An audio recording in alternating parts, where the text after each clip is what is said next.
The human body cannot function without water. While you may live for up to 3 weeks without food, you cannot go more than a week without water. From breaking down the food we eat so the body can use it, to helping us heal when we get sick, water is needed for almost every process that takes place in the body. And although 70% of the Earth's surface is covered with water, drinking it directly from seas, rivers, wells or aqueducts may make you sick. Untreated water contains bacteria and other germs, as well as chemicals that may be dangerous to the body. So in order to get the water from here to here safely, it has to be treated.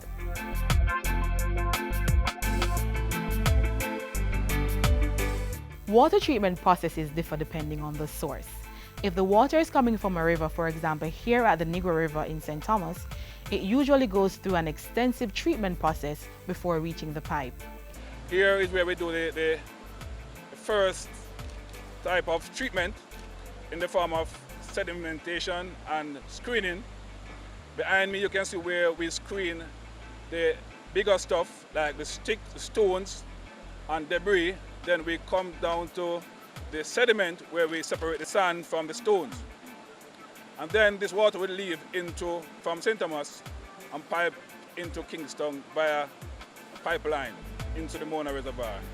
The Mona Reservoir is the island's largest raw water storage facility and provides the liquid to over 30% of people living in Kingston and St. Andrew. If this is where you get your water, here is where the next step in the treatment process occurs. Here in the reservoir, we allow for maximum levels of mixing, maximum levels of aeration, as can be done here at the facility. We also, at the reservoir, you allow for settling out of the silt and the suspended particles, dirt particles, that would otherwise be in the raw water. We then take the water from the reservoir and take it to the Mona treatment plant. At the treatment plant, chemicals are added to further purify the water. Chlorine is first added to kill bacteria.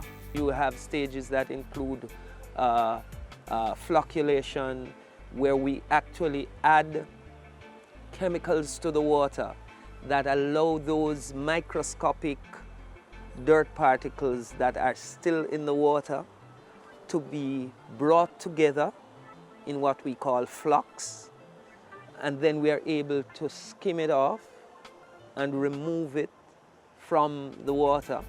The water is then passed through filters which contain layers of sand, gravel, charcoal or synthetic materials that remove remaining small particles. The final stage is disinfection. Here, chlorine is added to kill any other bacteria or germ. Ensuring that we have what we refer to as chlorine residual that goes with the water, so that as the water travels along the pipeline to our customers, should it come in contact with any germs along the way, there is enough chlorine residual in that water to destroy those germs and still be delivered to the customer in good quality. The water is tested all throughout the treatment process to ensure that what you get in your pipe meets World Health Organization standards.